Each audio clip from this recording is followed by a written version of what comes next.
You guys already know what time it is, another weekly fragrance rotation. So stay tuned to find out what I chose to wear this week.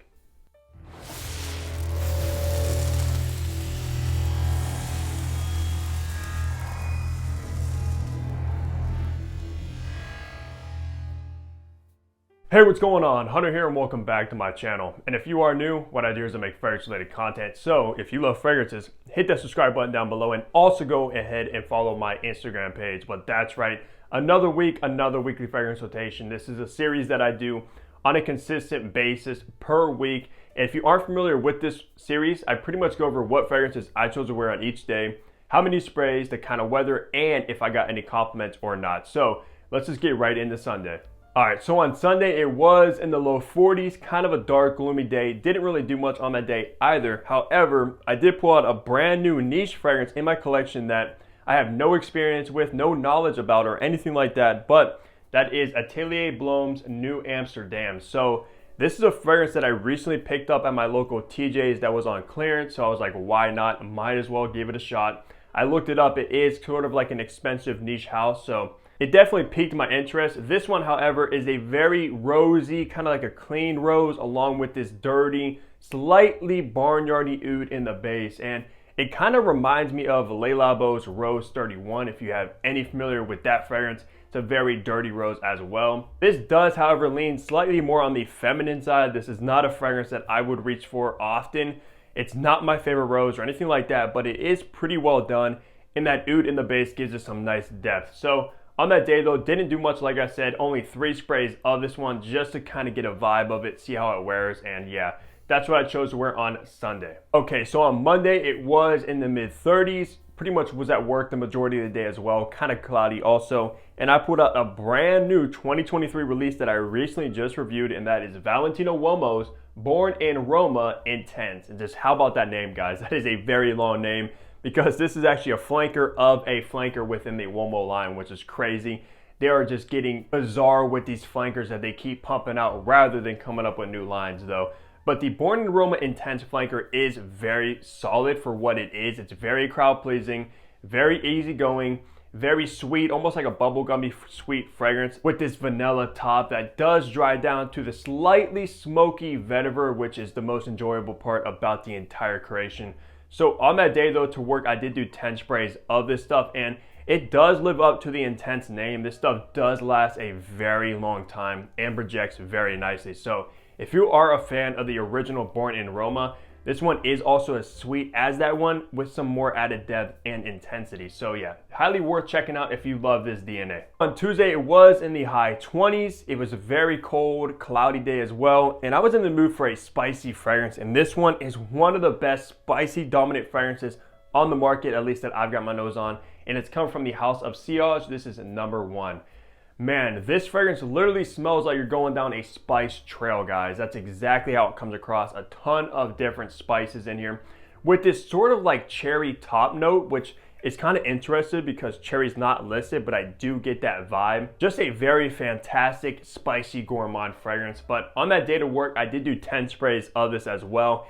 It had no compliments. It's not really a compliment magnet or anything like that. It is a little bit off-putting. It could be, if you aren't a fan of like gourmands and spicy fragrances, like a lot of people aren't, it can sway people away from you. So yeah, however, I do like my spices. I do love my gourmand fragrances, and this one was a delight to wear and just put a smile on my face throughout the entire workday. On Wednesday, it was also in the high 20s, cloudy day, but I do remember it being absolutely freezing outside. So I was in the mood for a very deep, dark, dense, potent fragrance. And I pulled out Mancera's Oud Exclusive, and it smells exactly how that juice color looks. Very dark, deep, syrupy, sweet oud fragrance, man. This stuff is slightly cloying fragrance, and it also has this boozy quality along with the oud that I'm picking up on.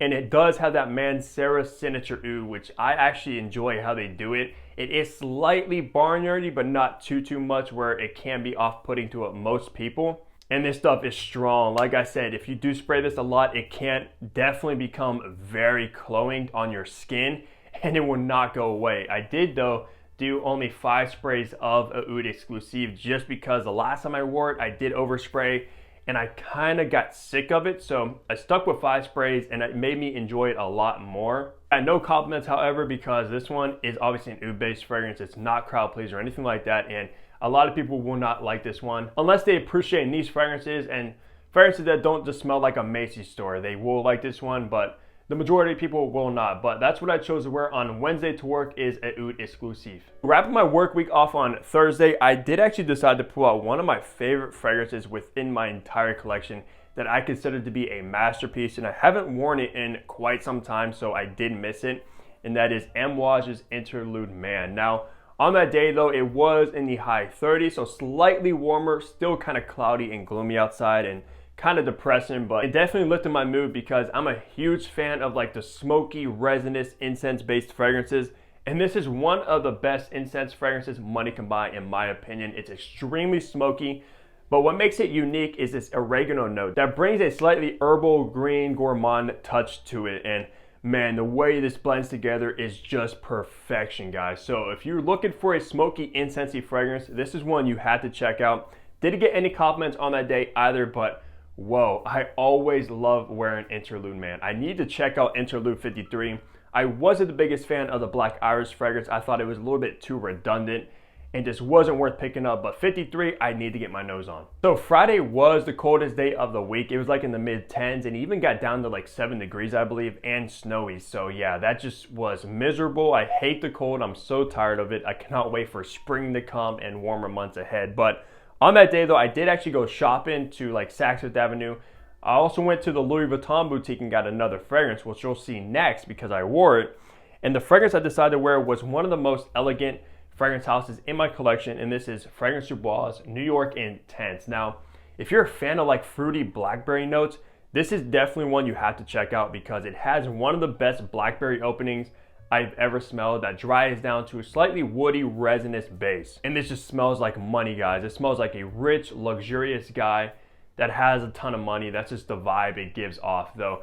On that day, I did do 8 sprays of New York Intense to go out shopping. I did run into a bunch of other people in the fragrance community that love fragrances and chatted up with them. So shout out to all you guys. If you do happen to watch this, you guys are awesome. So cool running into other frag heads in the community because this community has been growing a lot. So I love to see that. I love to see more people get into fragrances, especially like high-end niche stuff. So yeah, that just always makes me happy running into those kind of people. Got no compliments when I was out shopping with New York Intense, even though I did let one of the people smell it on me and they really enjoyed it. Because of how elegant this fragrance is, it's very different to say the least. So yeah, and it is one of my favorites from the entire house of Fragrance Bois that I've smelled so far. All right, wrapping the week off on Saturday. So on Saturday, it was in the mid-30s, slightly warmer than the day before, and it happened to be very sunny outside. So that was a nice touch to the weather. And like I said, on the previous day, I did pick up a brand new Louis Vuitton. I've been on a Louis Vuitton kick. This was the 4th one I picked up in a month, guys. And yeah, that's absolutely insane, I know, but I've been obsessed with the LV brand. And the fragrance I got on Friday was Louis Vuitton's Orage. So Orage was a love at first sniff when I had tested all of the fragrances for within the men's line. However, the Louis Vuitton boutique was out of stock of Orage the last couple of times I went there, so I got others to add to the collection like Imagination, L'Immensité, of course, that I've been hyping up, Nove Monde, and now I own Orage. This one has one of my favorite notes of all time, definitely in the top 3, and that is patchouli.